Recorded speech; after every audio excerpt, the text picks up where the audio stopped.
branded can. You don't know what it is. Very good though. Very good. Anyways, what is going on, guys? Welcome back to the Zigzag Wrestling Club. My name is Corbin. Thank you for joining me here today. We have the most midweek ever. Like, I'm not even really complaining. It's just I feel like, you know, we're like kind of building the Clash in Italy, but like randomly we have a Saturday night's main event right here, and it's just this week's just been like, what's going on?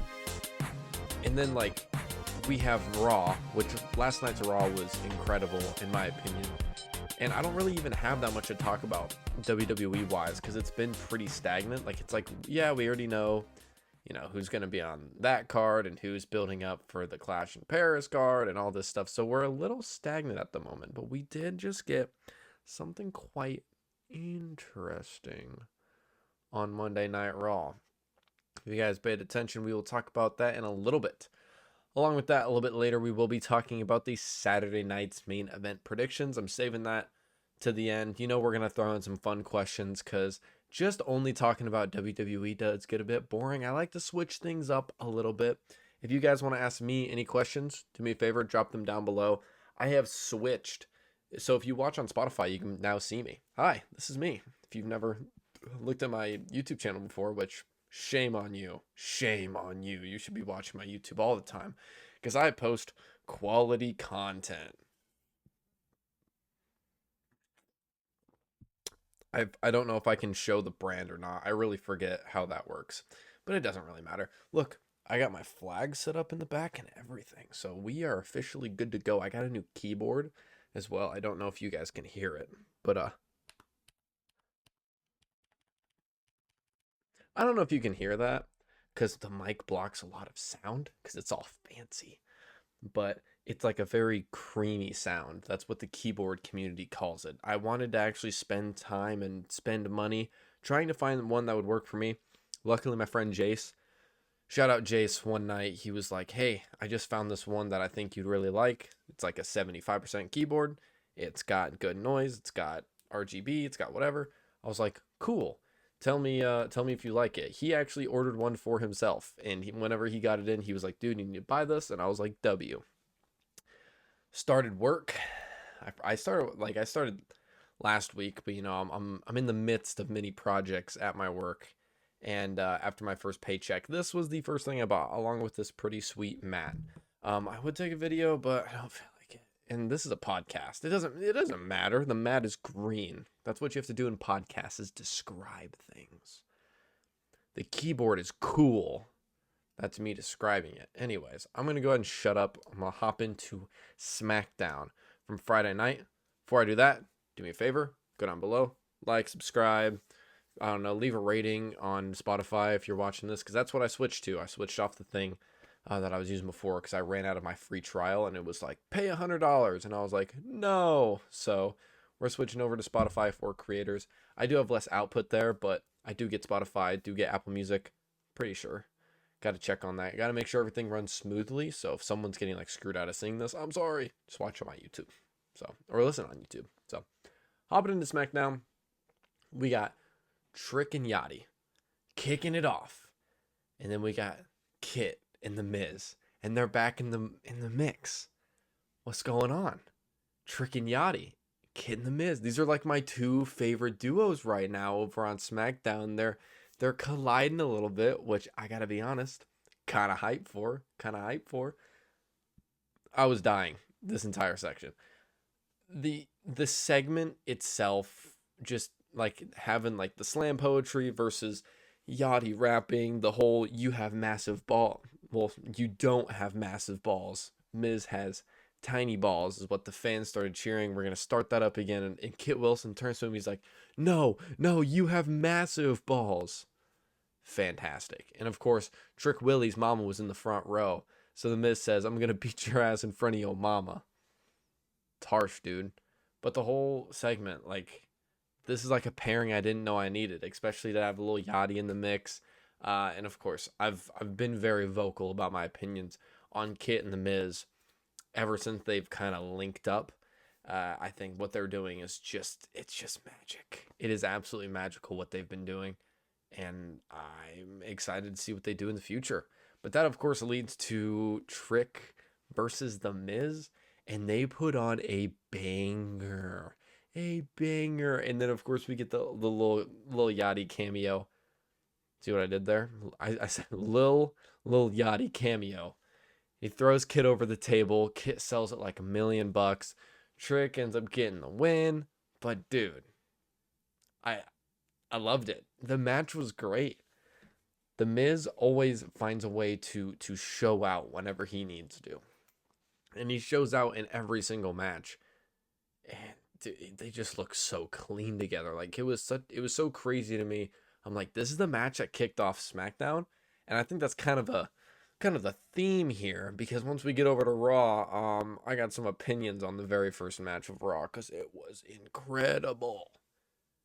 The women's tag title match.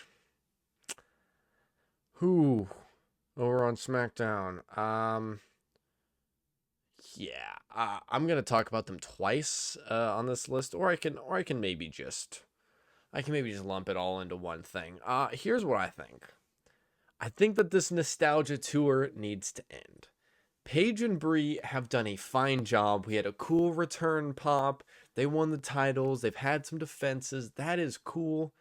But my problem with this is that because they are legends, they're getting favored more than the talent that is actually good. And I'm not saying that Paige and Brie are really bad. I'm not like throwing shade at them because they're fantastic.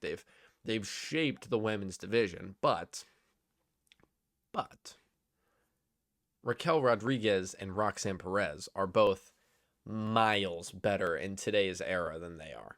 It's just two different eras that they've grown up in. Like Paige and Brie are from like the 2010s, and where women were then and where women are now are two completely separate things. That's not even close.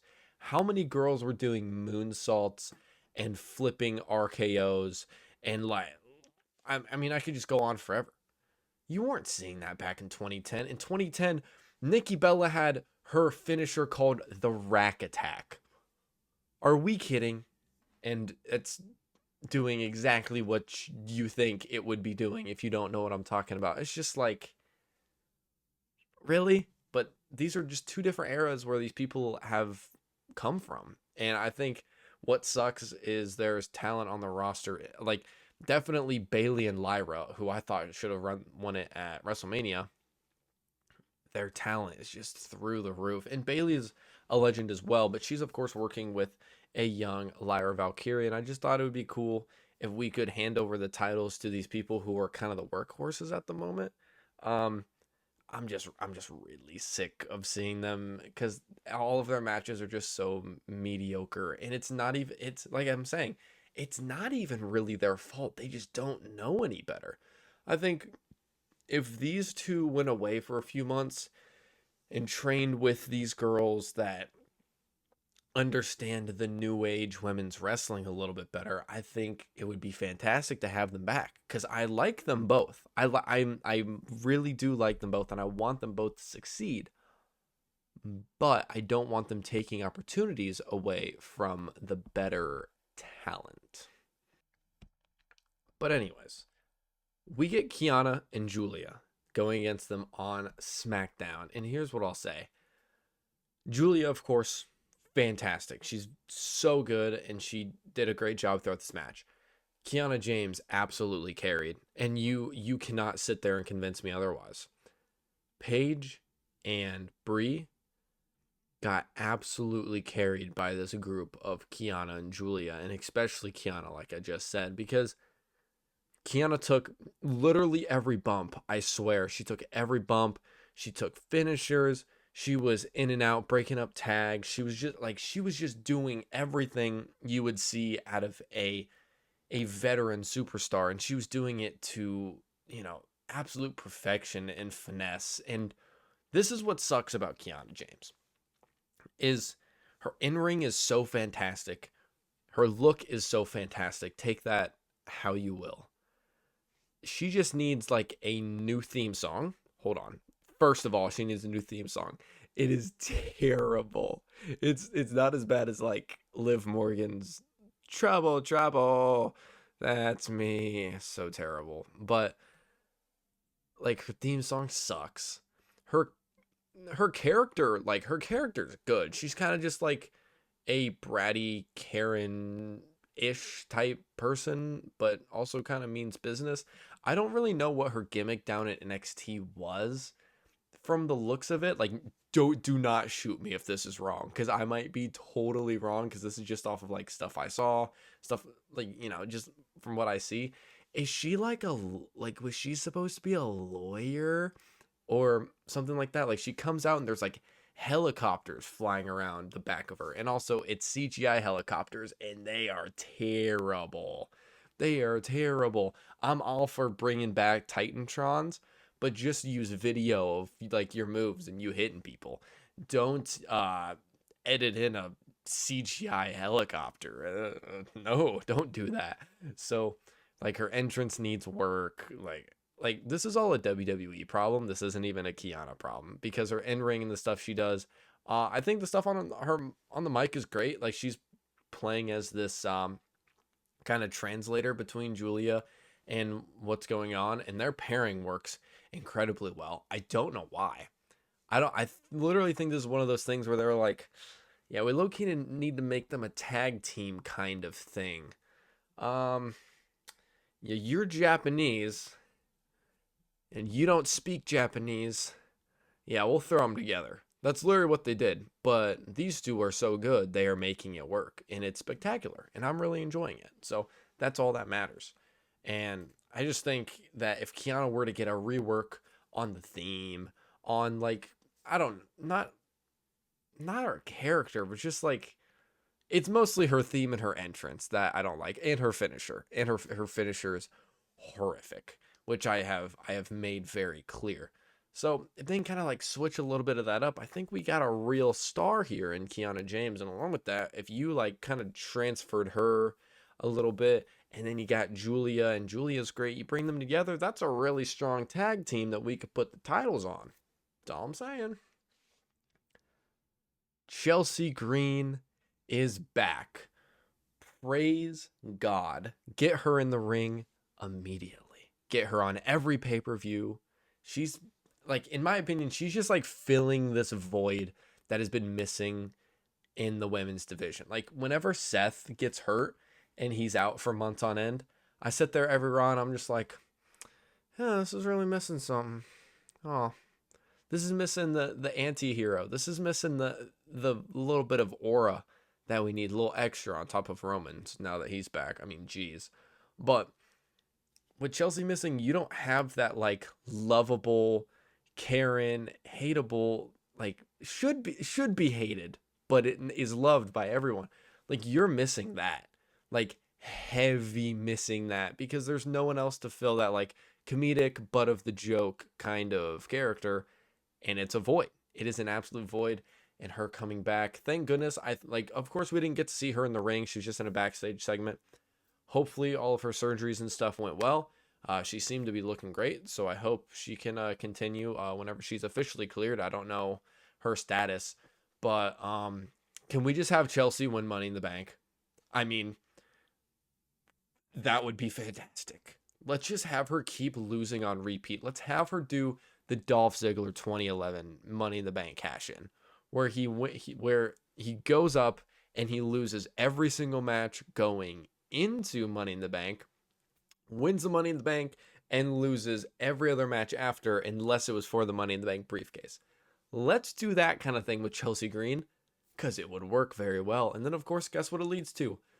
Women's World Title for Chelsea. And I think her losing so many matches leading up to it would make people be like, oh, well, Chelsea's in it, but, Chelsea's not going to win.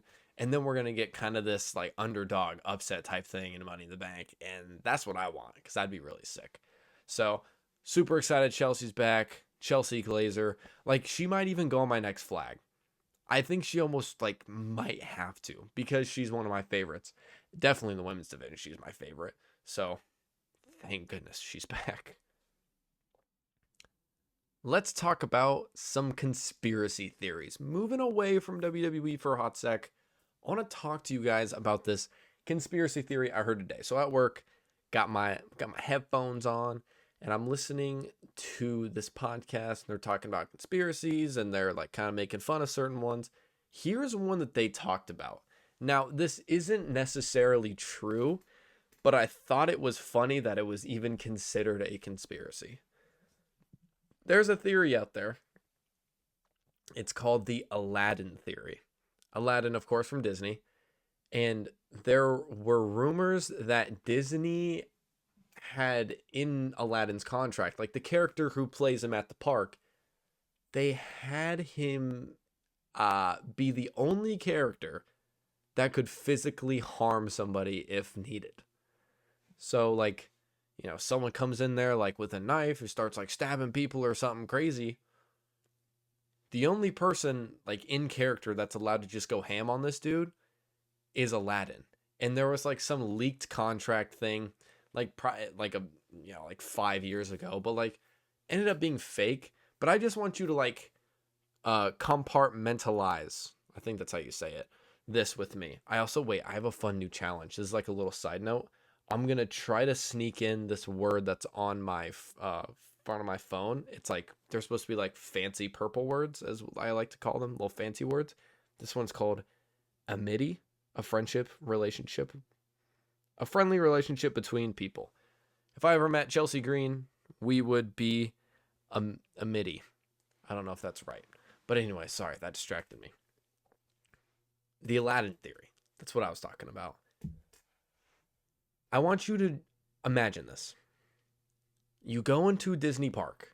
You're hanging around. It's like, oh, Jasmine's right there. It's like, ooh, Jafar, that's dope. There's Mickey and Minnie. Oh, Stitch is over there. Look at Pluto. Like, you're meeting all these characters.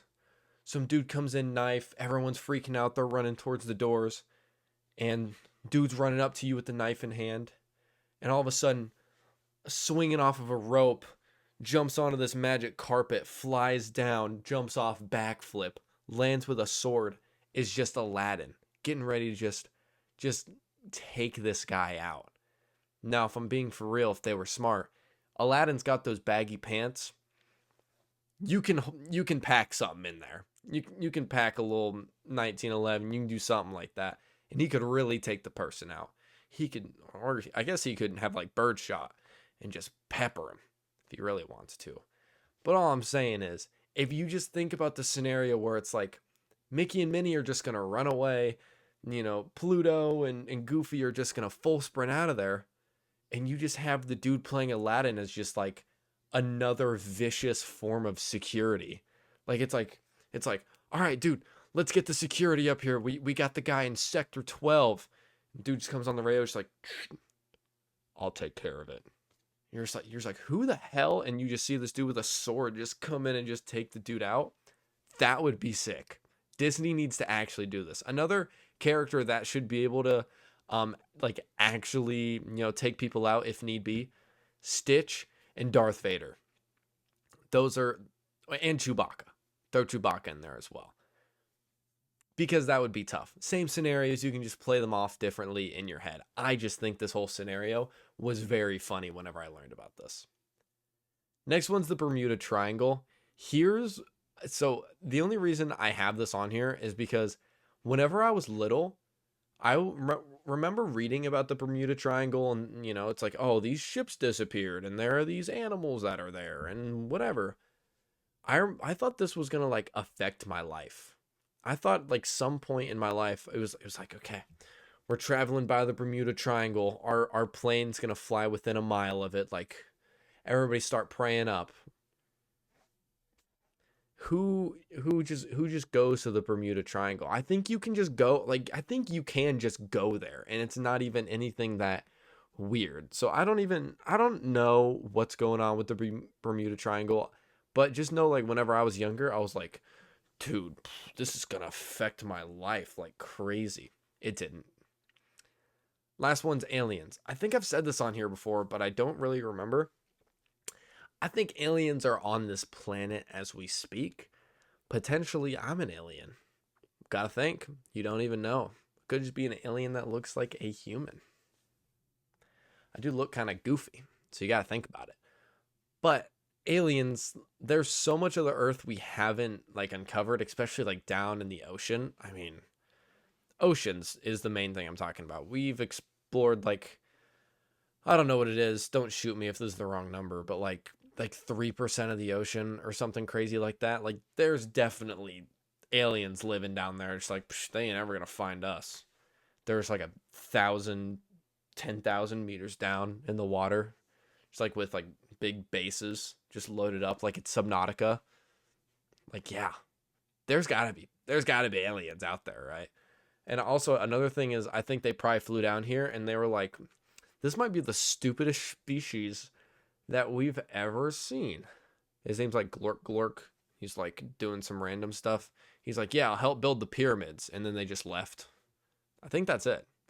I think they came here and they were like, yeah, these people are inventive, but are also incredibly stupid. So let's just not even mess with them. Because I think if aliens were to show up here, I think there will be far more technologically advanced than we are. So they're real, though. They are 100% real. Moving back to SmackDown. Didn't want to ramble on too long about conspiracy theories. If you have any conspiracies, drop them down below. I wanna like read up on some more different ones, see if I believe in them. So leave that down below. Man, have I missed Carmelo Hayes. His match with Ricky Sainz just like helped me, just like it was like a breath of fresh air for me. I was like, yeah, dude. Talk about going 100% the entire match. That's Carmelo. It still stings why he was left off the Mania card. I understand why they had to do it. It makes sense. But it does suck that someone of his caliber and as good as he is was left off the card. You know, things always come around, full circle moments. I think he'll get his moment at WrestleMania next year. I hope. And he comes back, and I think he should just go into the world title scene. I don't think like him feuding with Trick would be cool, but even after that, it's like he's already done all he can with the US title. Like genuinely, he went out, had a match every single week, killed it, slayed the house down every single week. You may as well just move him to the main event scene and let him cook with the main title. Like tell me why you can't have Carmelo Hayes right now just be like, Cody. Well, obviously he's doing his thing with Gunther. Let's just skip past that.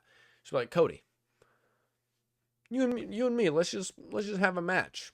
And all of a sudden that sparks something. It's like, whoa, dude, you're kind of like beefing with me. Like this is a little bit disrespectful kind of. And then all of a sudden these two break out and have a huge feud for the world title.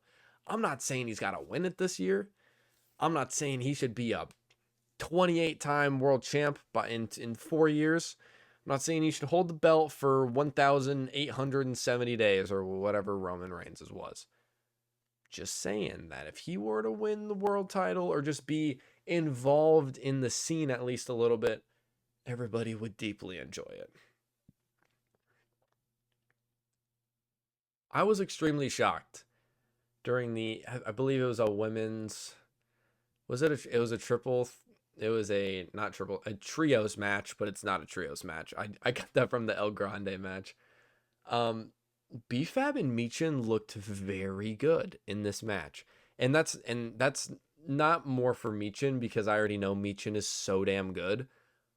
But BFAB was someone that was moved up to the main roster, pretty much was used as like a complete jobber. I mean, like whenever, if you were to look at me and be like, who's the worst jobber on the roster? I would have said BFAB. But and I think it was because maybe her like in-ring talents weren't quite good. I think actually on the mic, she's pretty solid.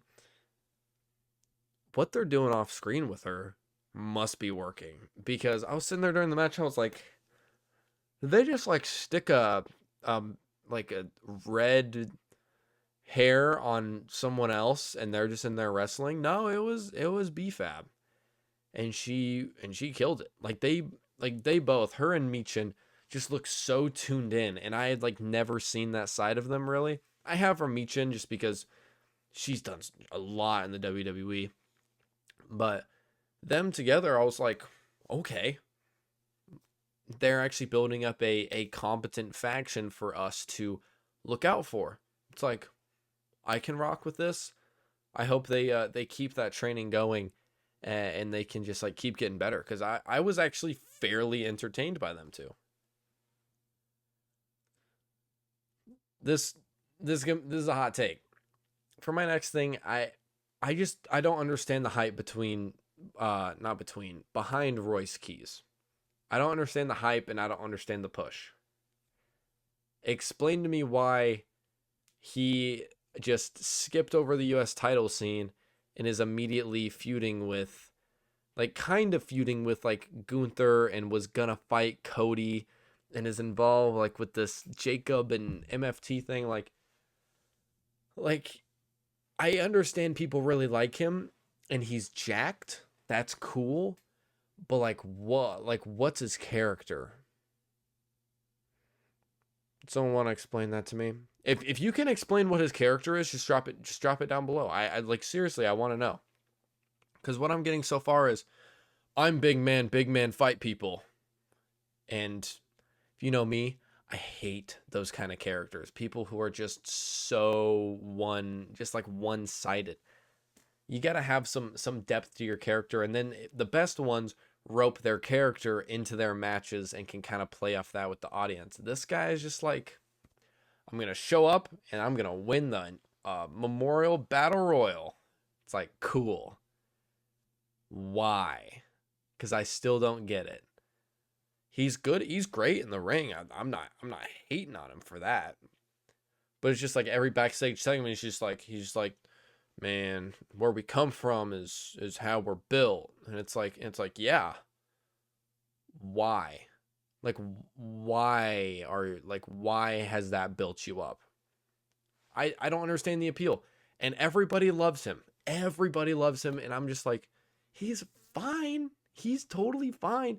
But tell me why this guy just skipped the line and tried to sign the title match against Cody, and then ended up getting a match with Gunther. Really? We couldn't have sent him to the US title scene first and like tested him out, tested the waters. I hate it when people join WWE are just like, boom, main event. It's annoying. To me, it's like, now if they're in like a previous company, this is what I'll say. If they're in a previous company and it's like, okay, this guy's a 15-time TNA champion, and he comes over here, it's like, okay, you don't have to put him in the IC title. Like, I understand that.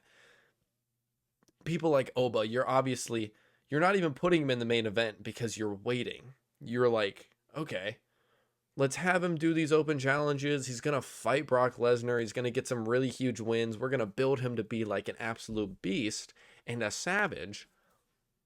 But we're not going to be like, okay, let's just put him against Roman Reigns immediately. They're not doing that, which I like. I like seeing people in other situations before they just get like handed title opportunities. And granted, he didn't get a title opportunity, but like immediately he's facing Gunther. Why? I'm not hating on him. He's a great wrestler. He's fantastic, but I just don't understand like what his character is supposed to be. That's it.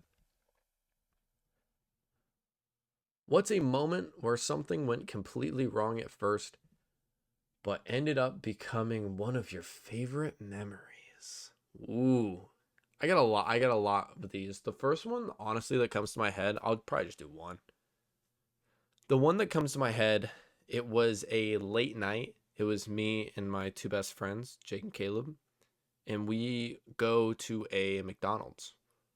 It's late at night, and we didn't want to like talk to anyone, and we were like, okay, let's just pull up, and Caleb will use the app where you can order like at the spot, and they'll just bring out the food to you. And we're like, okay, like that works. I feel like we'll just sit down, we'll order all the food on one app, and then we will Venmo you the money. And we're sitting there, and we're ordering our food, and eventually we had to just do it all on our own phones, and we were like, okay, that's fine. And we're sitting at parking spot 6, and we're like, okay, we got our food ordered, and at this time it's probably 10:15 whenever we ordered our food. Like, no big deal. We're sitting there and we're just talking. We're like, it's been 20 minutes. That's weird. Whatever, it's late at night. It's probably understaffed. It's whatever. 30 minutes goes by. Wonder if they forgot about our food. 40 minutes go by. I think it's maybe about to close. I don't remember if it was a weekend, what time it stays open till. But we were like, okay, we gotta like go in and talk to someone. So my friend Jake gets out, walks up to the door. The door's locked. And apparently it's like, okay, it's only open, like the indoors only opened until 10:30 or whatever it is. It was some weird rule because it was a weird time. And because this wasn't COVID. This was like some companies were still going through that weird transition where it was like, okay, like our COVID rules were like, we can't be open past 9 p.m. on our inside thing for some reason. So they just kept that for like 3 years past whenever they should have. But so they were kind of still implementing that, I think is what it was. And we're like, okay, well, like there's 2 people in the drive-thru. We'll just go through the drive-thru. So we pull up, we pull around, and I say to the speaker person, because I always drive. And I'm like, hey, we ordered food from spot 6. There should be like, and I said like something along the lines of our order. And it was like, I should be something like, Big Mac meal, large fry, McChicken sandwich, sweet tea, no ice, this.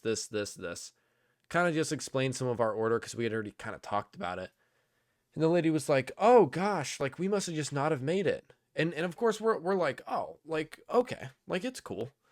Things happen. Like we weren't even like really like mad about it. We were just like, oh, okay. Like it's kind of annoying, but like at least it's like they just didn't make the food. They forgot. They'll just get it right to us whenever we pull up to the window. So the lady has us reorder, and we're like, wait, so are we gonna get charged for our original food? And she goes, no. So I'll have you guys pay again. But if you don't, like that order will get like canceled because you never received your food. Which we were like, oh, okay. Spoiler alert, we never got that money back. But granted, it was like $10 and it's not. We thought it would come back at some point and then we kind of just forgot about it. And now it's just part of the story that we never got our money back. But anyways, we pull up to the window and the lady's like, all right, it's this amount of money. So I hand her my card and then they end up sending me the money. It's all fine. She's like, okay, pull up to the next window. We'll get you your food there. I'm like, cool. Pull up, hit the brakes. I look to my left in the window. I'm like, there's a bag there. My friend Jake's like, yeah, there's a bag sitting over there. Friend Caleb goes, is that a 6 on that bag? I was like, yeah. I look over. And I'm like, yeah, that definitely says a 6. And there's got 3 drinks. My friend goes, is that a large sweet tea, no ice? There's a large sweet tea, no ice sitting there. So what had happened was they had put this order number 6 bag, the spot that we were in, with the large sweet tea, no ice. That was the dead giveaway because that was what my friend got. And it's got like all these different bags and it's like this huge like tray. They just put it in this back room by the second window and just never gave it to us. So we pull up and we're just like dying laughing because our original food is right there. Like I could have opened the window and like reached out and literally just like grabbed it almost. That's how close to me it was. I was like, you gotta be kidding me. And of course the lady flies around with the food. She's like, here you go. And we were like, we don't want to say anything because we're like, wait, we'll get the money back. That food's like cold because they probably made it 40 minutes ago. And we just took it and left. But they could have just walked out with our original food and we would not have cared. I guess they just forgot it there. But that's a moment where like everything was going wrong. Where it's like, this is really taking a long time. And then like we talk about this all the time. Like large sweet tea, no ice is one of the jokes like within our friend group. And now we just like look back at it like it's really funny because it's hilarious. I actually have a video that I'm not going to put in here because I'm gatekeeping. But the video just shows everything that was going on. And it's one of my favorite memories ever with us 3. So Baron Corbin possibly could return. There's a whole bunch of rumors going around with him at the moment, and if he does return, I always liked him because whenever he returned, I was like, his name's Corbin. I'm like, that's goated. That's goated. And he had like this really cool, like long black hair, which sadly he doesn't have anymore. And he was like the lone wolf superstar. And this dude had the coolest finisher ever. End of days, bar none, I think is one of the greatest finishers of all time. It just looks so sick. And he's such a strong dude as well. He can like, people be doing like tilt-a-whirl head scissors around him, and then you like catch him and then go into the end of days. Come on, dude. Like, come on. And also, another thing, apparently he's so safe to work with. We've seen it many times with him. He catches Dolph Ziggler off the steps. He catches. Who was that? Oh, gosh. It was a long time ago. I think it was Kevin Owens. He basically caught Kevin Owens from breaking his neck. I think there's an entire compilation online of Baron Corbin saving people because he's a very safe wrestler. He's very smart too. If you sit down and listen to an interview with him, you're like, this dude's brain is functioning at 100%. So I would love it if he returned. He's so sick. Honestly, take out everything else I just said. I just want to see him hit the end of days. That's it. I don't know exactly what he'd be doing. Like maybe they just bring him in to do like a training role, which I hope that's not the case. He could do something more like The Miz if they wanted him to train someone. I was thinking training like in the back of the WWE, not like actually out in front of people, but do something like The Miz over on Raw where it's like, okay, young superstars coming up. We need to put him with someone, learn the ropes a little bit more. All right, like, Javon Evans, go work with Baron Corbin for a match, get a little bit more of a feel for what we're looking for, boom, and send him on his merry way. That's what they should do because Baron Corbin he's a dog, and I would be very happy if he returned. Moving on to Raw. Monday Night Raw this week, I think, was one of the best Raws so far this year. They've gotten a bit stale the past few weeks, and this one, besides the big moment, was really a breath of fresh air, in my opinion. Like, we just got some really cool matches. We continued the continuation of storylines of what we've already been going off with, but it still just felt like more special somehow. I don't know how to explain it, but it kicks off with an absolute beatdown to Jacob Fatu with the Usos and Roman. Like tying Jacob Fatu into the ropes, super kicking him, bunch of Superman punches. Like, this was sick. This is what I want. Don't have Jacob Fatu come out and win every single freaking engagement. It's like, I just want to talk to Jacob. And then Roman just ends up on the ground like choking or whatever with the tongue and death grip. Ooh. But it was such a cool segment. And I liked it. And I like the way they're building this up right now, using the family, potentially teasing a bloodline reunion. And of course, Jacob ends up challenging tribal combat, as they call it. So Roman has to accept. They're going to do this big fight to see who the tribal chief is. Like, surely Roman's going to win this. I mean, you'd think. But I really don't know what they're going to do. I think this is probably going to be at Clash in Italy. I didn't see it on the Saturday Night's main event card, and also it's way too big to be on a Saturday Night's main event. So Clash in Italy is a good place to put it. This moment, this tribal combat thing needs to be the reunion of the bloodline, in my opinion, because I enjoyed it. I thought the bloodline was cool. But I don't really know what direction they want to go with it. If they think it's going to get stale because it's the second time they've done this. But like what you've seen with like the Shield, whenever the Shield reunited, back at, what was that? Like 2017, 2018, they reunited, I think. And everybody really liked that. So I think you could maybe do like a little like tour of the bloodline. And I don't know if you need to go get like, oh, let's go get Solo and Tama, and then Jacob Fatu is going to join us too, and then we're going to get Tama Tonga, and he's also like, we're going to have 65 million family members in the bloodline. And we're going to go get Zilla Fatu. It's like, you don't need to do all that. You just need to have Jimmy J and Roman, and I think it'd work fairly well. The first match to kick off Raw. My goodness, did we get a treat. Finn Balor and JD McDonough just absolutely cooked up. There's nothing else I can say.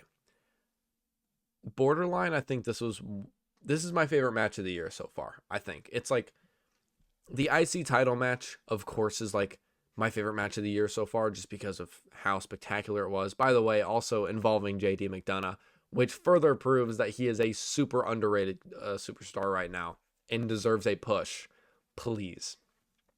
But besides that, like, I don't even know what to say. They had so many great moments. Like, from the get-go, it was like shotgun drop kick into the corner, and then they're already outside, and they're beating on each other with the kendo sticks, and they're doing the suicide dives, and then they go, like, they move out into the crowd, and JD hits the moonsault, his beautiful moonsault, by the way. I think it's one of the best in the company. It might be the best in the company, because his moonsault is, like, actually picture perfect. They do that. The ads stop, and all of a sudden it's like, oh, Dominic pulls up as well, and JD's hitting some crazy moves. Like, I don't even know how to explain to someone how great this match was. Like, this is a match where if someone, like, they're like, hey, like, what's going on Raw right now? I think I might turn it on. I'm like, just go watch the first match and see if you like what WWE is all about. That is what WWE is. It's sick. And of course, we get the ending with the two trash cans, and Dom gets involved. Finn knocks Dom over the head. Dom falls over, gives a great sell, and then shotgun drop kicks JD into the turnbuckle, and then hits a coup de grace on the trash can. I mean, like, dude, what is going on here? Fantastic starter match. I was like glued, like absolutely glued to my TV, just like, okay, what are they doing next? And they had time to let the fans build and like get along with what they were doing, but at the same time, they were going very fast.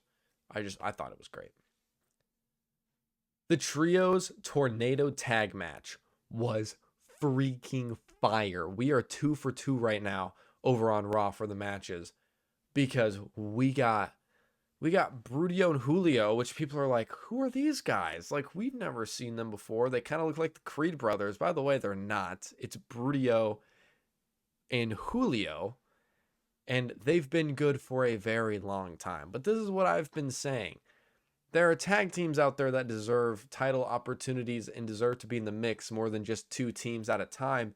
I think Los Americanos, I don't remember what they are.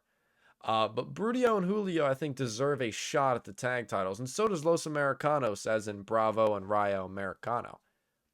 But I genuinely think these two, if they are the Creed brothers, we'll just go off that assumption. We'll play off the fantasy that people say that these are the Creed brothers.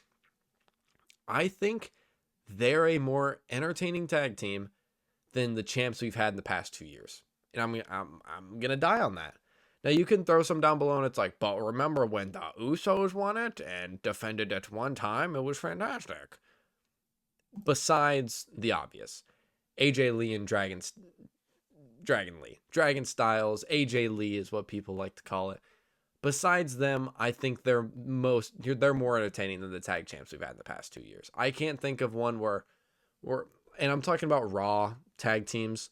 Over on SmackDown, like, we had that like awesome run with like the Street Profits and the Wyatt Six and DIY. DIY had such an underrated run as well on SmackDown early last year. But on Raw, it's been like what, the New Day and the Usos and the War Raiders, Dragon Styles, which was great. Now you have the Vision, which they're fine. Like, I like them both. I like Austin Theory and I like Logan Paul, but as tag champs, they're not being booked very well. And I feel like if these Brudio and Julio guys, potentially the Creed brothers. I think if they got the titles at some point, or at least competed for them, I think people would be like, wait, these guys are actually like really freaking good. Because most people don't pay attention to lower card people, which kind of sucks. I love the lower card. I really do. I feel like everybody down there just has like more to prove, so they just do crazy crap. And they killed it in this match, of course, and it leads to Los Americanos, the real El Grande Americano, Rayo and Bravo picking up the win. It was just fantastic. I don't even know what to say. I was so entertained. And then what's funny is at the beginning, the fans were not into it. We got halfway through that match and they were chanting, "This is awesome. Fight forever, do all this random stuff." I don't remember what exactly they were saying, but they were cheering all the great stuff that you want to hear as a competitor inside the squared circle. So, what's a moment where you thought you were absolutely cooked, but somehow got out of it? I don't think I've ever told this story before. Maybe my friends know it. So I worked at this golf course and I did like golf course landscaping, golf course maintenance, stuff like that. And go out and you mow around the greens and you do this and that and you rake the sand traps, and like this was a very nice prestigious course, by the way. Like probably one of the best courses around where I live. Um and it's a private club, which it means like, ooh, fancy. But this was, oh gosh, how many days on the job was this? This was like, well, I have two. The second day on the job, they gave me this mower that looked different from the other mowers, and I was like, huh, that's weird. And they're like, yeah, just go mow around the greens, which the first thing I learned on the very first day was go mow the greens. Like, you start by this sand trap and you go to this sand trap and you get behind where the big mowers can't reach. And I thought to myself, like, okay, I can do that. And they're like, yeah, just go start on hole 1 on the west course. I'm like, okay. And so I go out there, start up my mower, and I'm like, and I look down, I'm like, that looks kind of weird. Anyways, let's just keep going. They just forgot to tell me that this mower was actually meant for the collar around the green, not to just mow this part of the green. So this one guy who saw me doing it, he was like a kid my age, maybe a little older than me. He didn't speak English. He was tough though. I liked him a lot. He came over. He's like, no. And I'm like, I'm sorry. I'm new. I don't know what I'm doing. And he showed me like what this mower was for. And I was like, oh, okay. And so I did the rest of I saw the old imprint and I like did the rest of them, but they kind of failed to teach me on that one. So that's not really 100% on me, but it was kind of a my bad, because actually that's a lie. I think this was a week in. I had done this before. Just on a different course, different set of 9 that we had. And yeah, I probably should have known that this wasn't a normal mower. This was a collar mower, or whatever you want to call it. That one's not too bad. This was like month in on the job, and it actually has to do with the exact same mower I'm talking about. So they told me before I went out, they were like, hey, we lowered the ride height because we want the collars to be a bit more standalone, because they cut the grass on Mondays, and so it's like, it's however tall it is. Let's say it's like, oh, the grass is now half an inch. Well, it'd only be like, 3/4 of half an inch, whenever I'd mow it with the little collar mower. So they were like, we just wanted a little bit lower.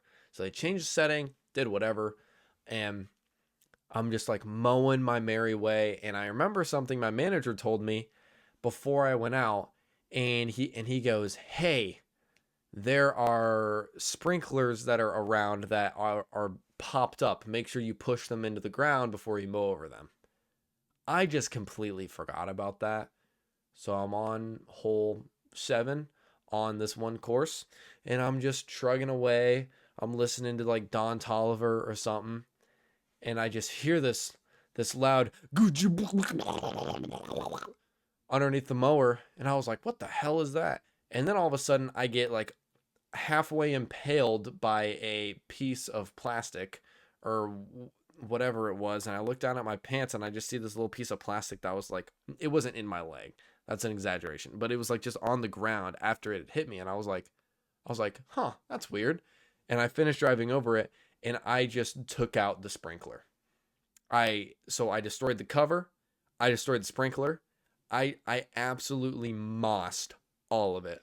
And I was sitting there, I'm like, oh, I'm like, well, that's not very good.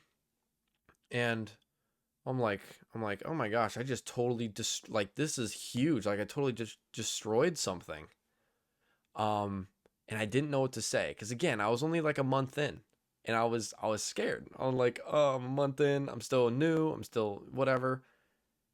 So I had to continue doing the next 18 holes. Well, I guess it'd be 20 holes. And I'm like, I don't have time for this. I'll talk to someone about it later.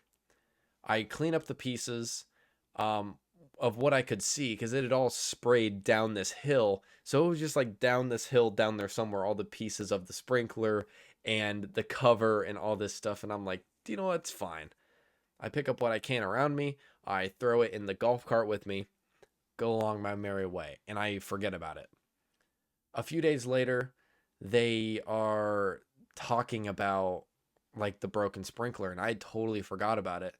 They blamed it on someone else. They were like, "Oh, they must have gotten too close with this thingy whenever they were hover mowing, which is how you mow the banks of hills by a sand trap because you don't want the mower to just go into the sand trap. It's actually pretty fun." But they were like, "Ah, someone must have gotten too close with the hover mower. You know those things are dangerous or whatever." And I'm just sitting there just like, "No, I totally did that."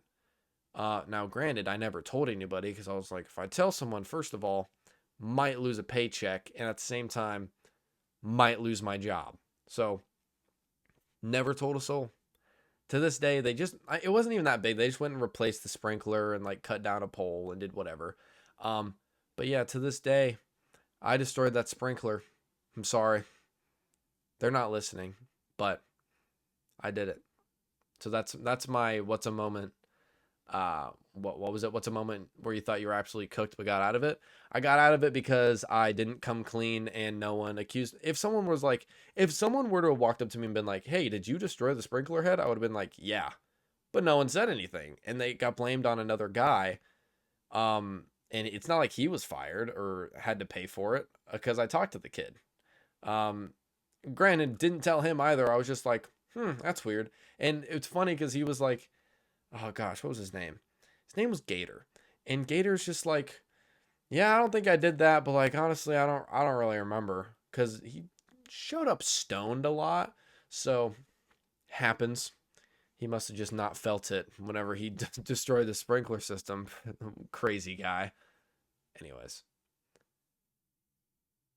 Brock Lesnar returns. What what the hell? Like I said that I didn't think he was retired, but then it had been a few months.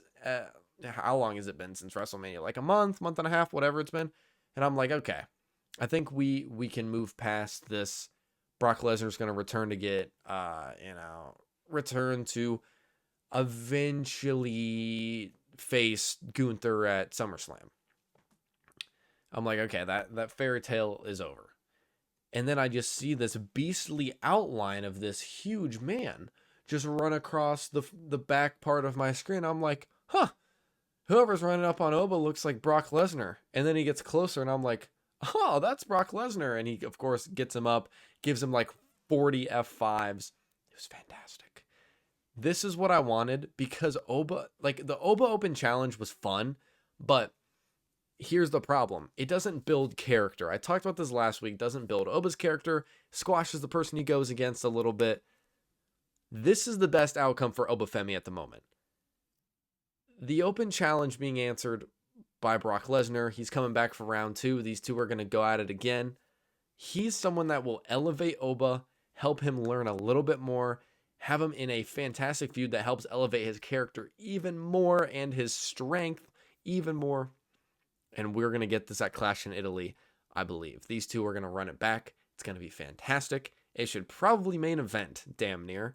But, of course, I don't really know if that is going to happen, but I would love it.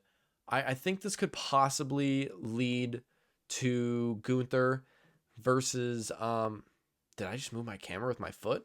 I'm so sorry. If you guys are watching on YouTube or on Spotify, because I'm fancy now and you can watch me on Spotify. Yeah. Anyways, but now I don't even know what I was talking about. Clash in Italy match. Oh, yes. Gunther potentially out of this could lead to retiring Brock Lesnar at SummerSlam. It wouldn't shock me that now that he's back. But really, I don't know. I'm not in the writer's room, so. What's the most emotional WWE moment you ever watched live? There's a few. So I would obviously say it all the time, brag about it all the time. I was there whenever the Shield broke up, and I remember, I haven't talked about this. After that happened, like, of course, an eruption of boos. Actually, no, not immediately. So Seth hits him with the chair, and the place goes like, it's like, oh, what? And then the place just goes like super quiet. And everyone's just kind of just like looking around like, what just happened? It was very weird. It was so loud and it was so quiet. And then Seth rolls out and joins the Authority and the place erupts again. That's kind of what it felt like for me at the time. That was an emotional moment. Another one, gosh, actually emotional, of course, earlier this year, AJ Styles retiring. That one hurt. That one hurt a lot more than John Cena. That was tough for me because I was like, I was just starting to like this dude. I was just starting to like AJ Styles, and he goes and retires on me. But he had an incredible career, and I understand why he did it. But that was tough. Another one, I mean the streak. That's the obvious one, right? I mean, I think everyone who watched WWE at that time would tell you the streak, because I remember it ended, and my dad and I, like, even in our house, we were like, it was like one continuous like, what? And then it was just like nothing. Like, we didn't say a word. We were just watching what was happening on the screen, and that was the same for everyone in the building. Undertaker loses the streak, and the place, like, you can hear a pin drop. This isn't WWE related, but it's close enough. I had that moment in real life as well.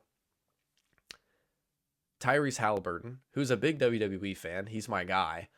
And we went and watched in the Pacers Fieldhouse whenever they went to the, oh my gosh, not Final Four, Corbin, NBA Championship. Whenever they went to the NBA Championship game, it was 3-3, tied up. The Pacers had one of the most memorable, greatest runs in NBA history in the finals, in my opinion. It was so fun to watch them. And we're sitting there, and the moment where Tyrese tore his ACL, I mean, I can't explain to you how it was like every bit of life was sucked out of that building, because he came out and he hit like, what he hit like 4 threes or something like that. Like, the dude was on fire, and we're all sitting there. It's like, dude, we're up like 5 points. I'm like, we're like, we shouldn't even be here. We might win this. And then you see his ACL just give way, and everybody just like one collective gasp, and you could hear everything. It was so surreal. It's a moment I will never forget in my entire life. And it, like, I remember there were legit like grown people crying, which I understand, because this is the Pacers we're talking about. I don't think they've ever won an NBA championship anything. They've sucked for so long. They get this guy who's going off. He's Mr. Clutch. And that moment was so draining. It was nuts. It was the exact same as The Undertaker losing the streak. Like, I can just imagine that's exactly how it was. It's an unreal feeling witnessing that in person. Moving back to Raw. I'm hoping they do something big with Austin Theory within the next year. I think he's such a underutilized talent, and seeing him and Seth in their match, I was like, yeah, this guy, like, they both had really good chemistry. I don't know if people picked up on it, but like, like, it felt like everything was so fluid between the two. And of course, Seth is fantastic. You're only as good as your partner. But it's not like I saw Seth absolutely carrying Theory through the match. Austin was doing very cool moves along with doing his heel stuff, playing into the crowd. He did everything he needed to. Um, but it's pretty obvious that his talent is not being 100% utilized. Like, he's losing every single match. Even as a tag team champion, he's losing every single match somehow. Every single singles match. I swear he hasn't won one. Like, he beat Rey Mysterio, I think, based off cheating, like, however many months ago that was, a long time ago at this point. But I'm just like, can we give Austin Theory a push? I think we should do that. I think Austin Theory should be the one to break up the division, choose Seth's side, do whatever. I don't know how they're going to play it out, but I just want Austin Theory to be back in the singles division doing stuff like, because he's just too damn good to keep in a faction and him play like the low level faction guy. Like, that's just not fair to him, in my opinion. Though, doesn't matter. Seth Rollins picks up the win, and we kind of get the same ending we've been getting recently, which I'm fine with. I like this feud that's going on with the Street Profits and Seth Rollins and the Vision. Like, I think it's fantastic. We get the Braun Breaker involvement. We get Street Profits. Braun Breaker hits a spear on Montez Ford. They're kind of trying to build this thing where it's like the Street Profits and Seth aren't friends, but they have to work together to beat the Vision. It's a good storyline. I like it personally. I just wonder where they go from here.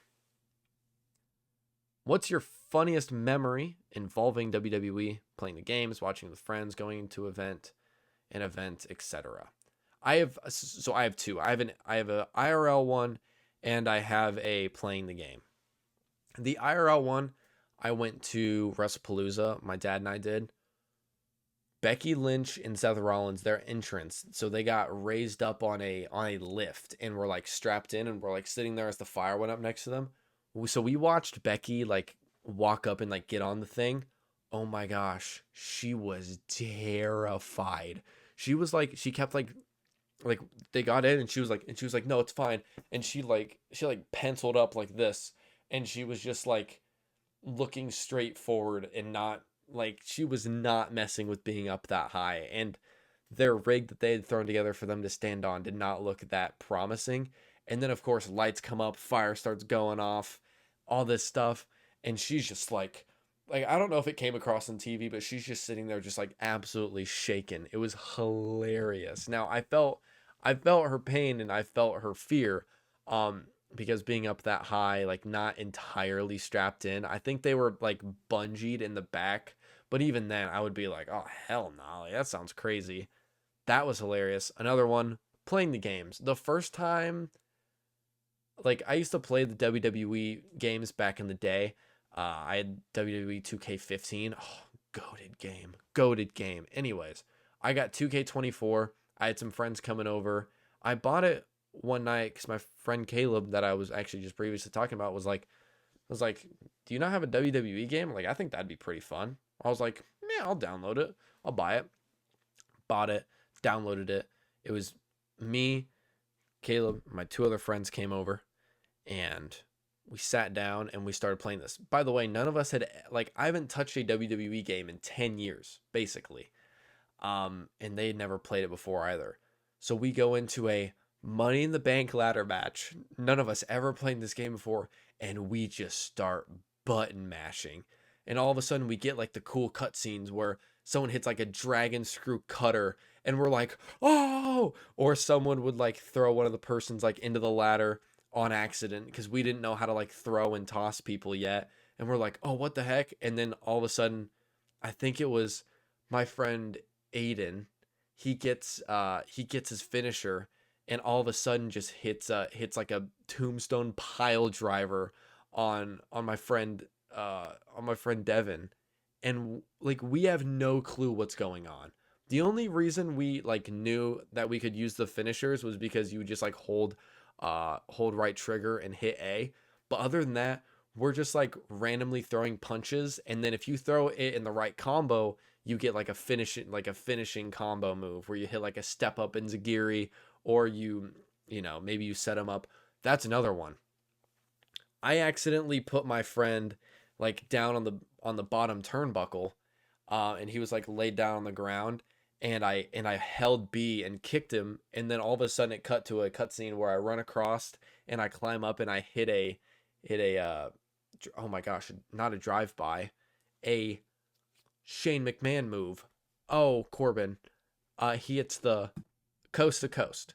I hit a coast to coast, and we all just started freaking out. And then, of course, we get the ladders involved and the heat seeking stairs that like follow people around corners because it's still a video game and it's buggy. And we're just going ham on each other. Borderline one of the most fun nights of playing a video game I've ever had in my entire life. And it was so funny because we just didn't know what we were doing. It was great. So that's one of my funniest memories involving the games and, of course, the event. Moving on to Saturday night's main event predictions. This is what you guys came for. This is what's important, probably for most people. I'm just going to run through these very quick. I don't really have too much to say. The IC title match between Penta and Ethan Page, by the way, is going to be a banger, Banger. But of course, I fear all ego will not pick up the victory. I think Penta's going to be holding on to this title for a bit longer. So give me Penta to win this match. The World Tag Team Championship between Logan and Theory versus the Street Profits. This one I'm 50-50 on, because it seems like they're gonna put the titles on the Street Profits, but I think there's still gonna be this meddling of Seth Rollins and Braun Breaker and potentially Bronson Reed returning, and I think there's too many factors at play, and I think it's gonna be a bigger moment if we have Logan Paul and Austin Theory retain the championships here and then lose them a little bit later on, because we can keep playing into the story of like the Street Profits and Seth aren't on the same page, cost them the titles, and we can kind of just keep building on this. Finally, they'll get on the same page. They'll win the tag championships from the Vision. Seth will beat Braun Breaker. Like, it'll all come to the forefront, just not right now. So give me Logan Paul and Austin Theory to win the World Tag Team Championships back. I guess not back, retain. WWE Women's Tag Team Championship between Paige and Brie Bella versus the Irresistible Forces. I'm going to be just so honest with you guys. I do not care. Don't care. I think Lash Legend's fantastic. I think Nia Jax gets more hate than she deserves. But if we're going to take the tag titles off Paige and Brie, I don't want to give them to tag team champions that held it earlier this year. So, like, just give me Paige and Brie to somehow win again, because I'd want them to lose against, like, a Lyra and Bayley, like I was talking about earlier, or the Judgment Day, or just another group of girls, just not the Irresistible Forces. And then the final one is the non-title Women's Intercontinental Championship match between Becky Lynch and Sol Ruca. So I guess it's just a match. Just normal match, Becky versus Sol. Because it's non-title, I'm fairly certain Sol Ruca is going to win this. Fairly certain. So give me Sol Ruca to pick up the win against Becky Lynch.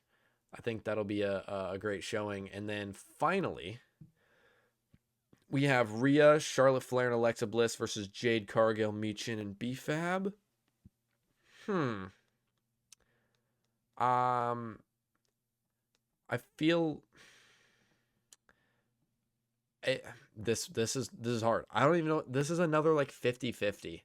I think we could get a scenario where Rhea and Charlotte just aren't on the same page again, end up getting taken advantage of by Jade and Michin and B-Fab. It would also make that group look very strong. I don't know what they're being classified as. Like, they have a name, apparently. I just don't know what it is. And I don't think they've technically debuted the name yet, because they're supposed to be a new faction. It wouldn't shock me if Jade's crew picks up the win here, just for the fact that we could get the Charlotte Rhea beef Now we have Jade Cargill in the mix because she's like, well, I just beat both of you in this match. Alexa Bliss can kind of just go do whatever. She's the GOAT. It's my dog. Not actually, but I like Alexa Bliss a lot. Just for the reason that I think there's going to be a rift between Charlotte and Rhea, give me Jade and Co. Give me Jade and company. But if I'm wrong, sorry. I don't really exactly want them to win, but also I don't want Charlotte Flair to win. So, yeah, give me Jade and company to win that match. And that's the final match for Saturday night's main event. That means we can move on to our last topic of the day. If you guys enjoyed those predictions, give me your predictions down below. I'd love to know what you guys are thinking. Who will pick up the win in each match? So let me slide this over here. Fixed it. All right. So we got the wheel here. We had the wheel last week, but I got something even better. Let's do a blind rank, just like we did last week. Let's do blind rank, but it's finishers, wheel of finishers. So how this works is I have 5 slots right here, and I have to meticulously put each person into a slot, not knowing who comes next, and I can't change it. So let's kick it off. Let's give her a spin. Let's see what we get. I need to insert the sound effect here, but I won't do that in editing. I'm too lazy to go through and actually like fully edit my podcast. Ric Flair. Oh, don't shoot me. What is it? Ric Flair finisher. Guys, I knew it was the figure. I knew it was the figure 4. I knew that because obviously I was just double checking for you guys. So Ric Flair figure 4, I gotta be honest. I'm not the biggest fan of submission finishers. If you want me to be honest, this is going at 5. Dude, you don't know ball. Ric Flair is great. Shut up. I like cool finishers, not the figure 4 leg lock. All right, next one. Next spin.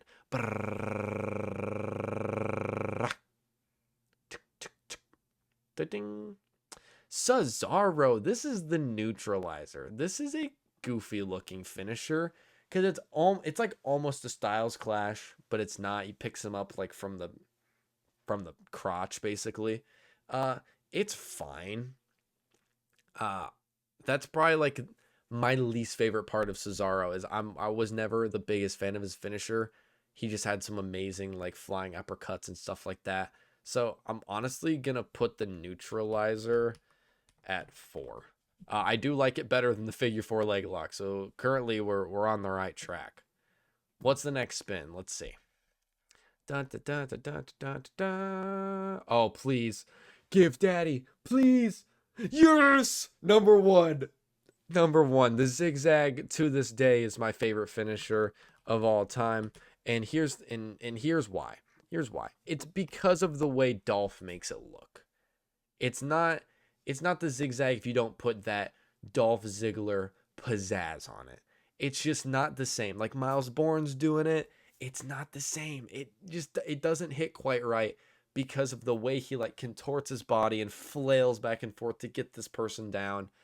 It's so fantastic. There's only a few on here would be like, okay, that is like probably a better finisher. I might like it more than the zigzag, but the zigzag to me was just like my childhood. So that's going at number 1. I can't believe I got my boy, to go number 1. Wheel spinning. Who are we gonna? Is this Mr. Mick Foley? Oh, we got Sacco. We got the hold. Please don't shoot me. I'm sorry. I got. Yeah. So obviously is the mandible claw. We all knew that. I had a little brain fart. So mandible claw is cool, and it is a finisher, but I actually do like it, especially for his character. I feel like it fits. So I'm gonna slide that in at 3. It's still not like my favorite finisher ever, but I like it better than the figure 4, and I like it better than the neutralizer. The neutralizer to me is just a little clunky, so that's why I'll put the mandible claw. Put the mandible claw at 3, and this leaves us number 2. So we need something worse than the zigzag, but better than the mandible claw. Let's see. Just don't give me something bad. That's like the only thing I'm looking for. Let's see who we're gonna get. Please be Kane. Oh my gosh, that's perfect. The freaking choke slam. Dude, the choke slam is freaking sick. It's like one of my favorite finishers ever. It's like, obviously less than the zigzag.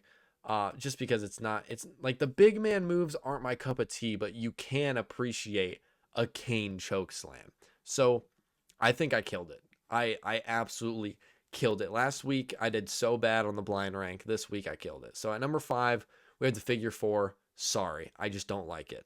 Number 4, we have the neutralizer. Whatever. 3, the mandible claw, Mick Foley. At 2, we have the choke slam. And number 1, we got the zigzag. Come on now. I'm actually very happy about that. Look at me go.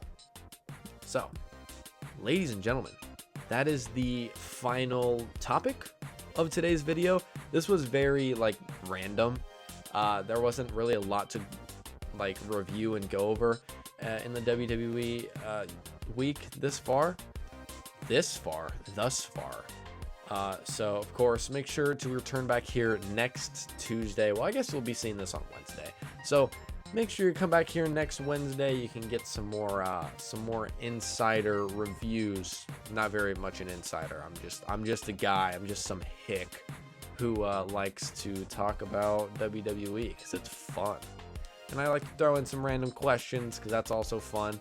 I feel like it gives it a break where I can talk about WWE, and I can also break it up and kind of talk about some other topics. It's fun for me just to expound a little bit. So if you guys have any questions you would like me to answer about the WWE, about my daily life, literally about anything, chuck it down below. I will answer it 100%. You can also do me a favor, like and subscribe, leave a rating on the podcast. Really helps me out a lot. I should have a video coming out soon. It's the one I talked about last week, but I've been so swamped at work. It's been a big ordeal, but I'm really pushing to try and get it out. So I think that's all I have for you guys. So, ladies and gentlemen, thank you for joining me, and I hope you have a wonderful day.